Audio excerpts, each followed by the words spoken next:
Hi guys, so yun, naka-receive na ako ng text ngayon sa Lex o Lazada Express na paparating na daw yung aking in-order na BiolomixStandmixer na 1200 watts 4 liters. So binili ko to dito sa Lazada ng 5,300 plus. So naka-discount ako kay seller ng almost 241 dahil sa shipping fee at sa 3% off. So nakuha ko na lang siya ng 5,170. So sa video na ito papakita ko yung unboxing ng Standmixer at the same time yung appearance and overall looks niya. So make sure lang na panoorin nyo hanggang dulo. So tara, umpisa na natin.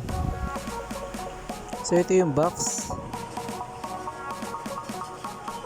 May brand talagang Biolomix. So about sa packaging ng and take note guys na yung seller is nandito lang sa Manila or sa Philippines. So inabot lang siya ng 5 days from the day na in-order ko siya. So mabilis lang. And then sa packaging as well, nakita nyo naman nakabalot siya ng bubble wrap. So una nakita is the manual. So importante basahin nyo muna yung manual before using para maintindihan o manawaan yung mga usage or paggamit ng mixer. So ito yung appearance ng mixer. So as you can see, maganda naman siya. Talagang sa dami rin kasi ng mixer out there, medyo nainganyo ako sa kanya. Dahil sa kulay niya, elegant, as mukha rin siyang may pagka KitchenAid. So KitchenAid fanatic kasi ako, kaya kinuha ko na siya. So upon checking inside the box, so wala na. Meron lang libre siyang 220 na connector. So yun. And let's proceed to the mixer.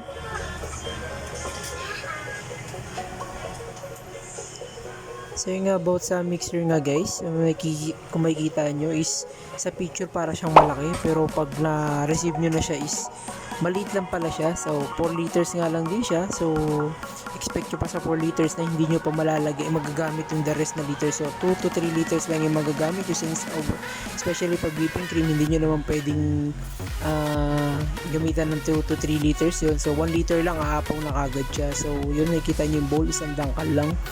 And ayun, maganda siya, shiny yung ano niya, pero hard plastic lang po yung pinaka labas niya or yung appearance niya, hard plastic, then may aluminum siya. And then sa loob niya nandiyan yung mga kasama niyang hooks. So ayan, window hook, mga accessories niya, and yung paddle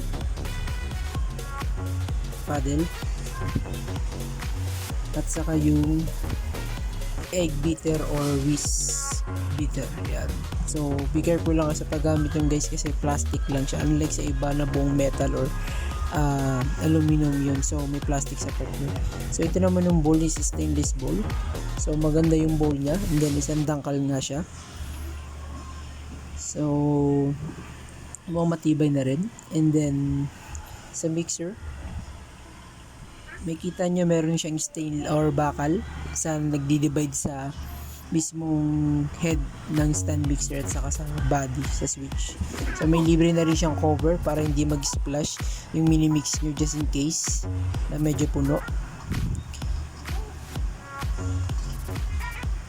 So yan, may libre ka ng adapter.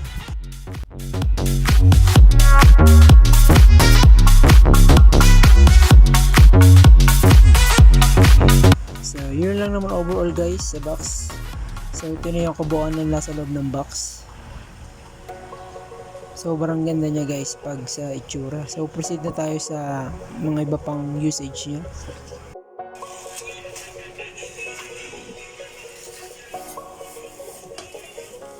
So this time ginagamit ko muna yung egg beater o yung whisk. So wala pang laman to, so tinalray ko lang muna after receiving kung gumagana ba lahat, working it properly from 1 to 3, 4, 5, 6 na speed. So importante na i-check nyo siya in case na order kayo para ma-adjust nyo or ma-inform nyo agad si seller kung may mga problem.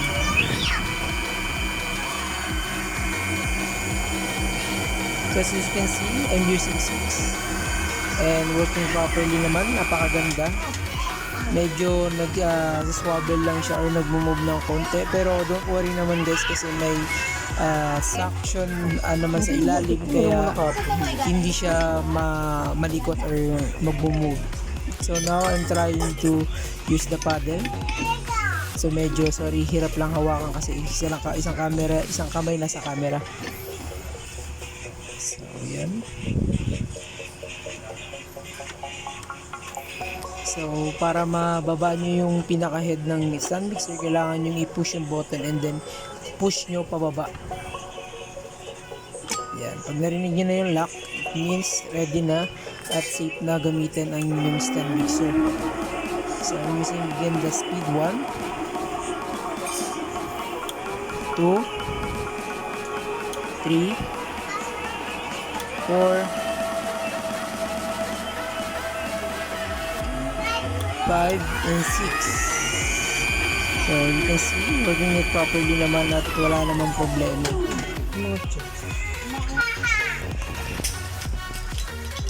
So isa lang din pala sa nagustuhan ko guys about this one is yung sa dough hook niya. So maganda siya, talagang nakaka-dough.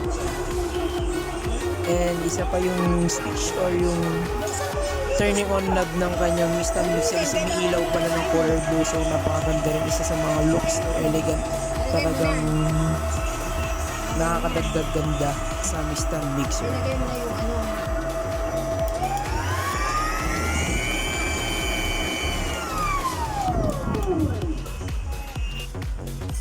Marahil nabitin kayo. So for 1 week since dumating ang mixer sa akin, okay naman, nagagamit ko na rin siya for making pandesal, especially ube cheese, pandesal, and some sort of sweet breads na may timbang na 1 kilo ng overall dough.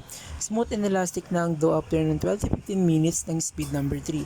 Bang for the box na siya guys, pasok na sa mahilig mag-bake at merong small business. Kaya abangan niyo yung next video kung saan papakita ko sa inyo na ginagamit ko na siya for dough. Thank you so much for watching.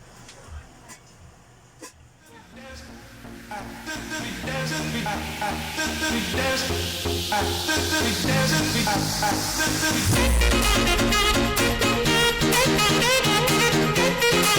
dance.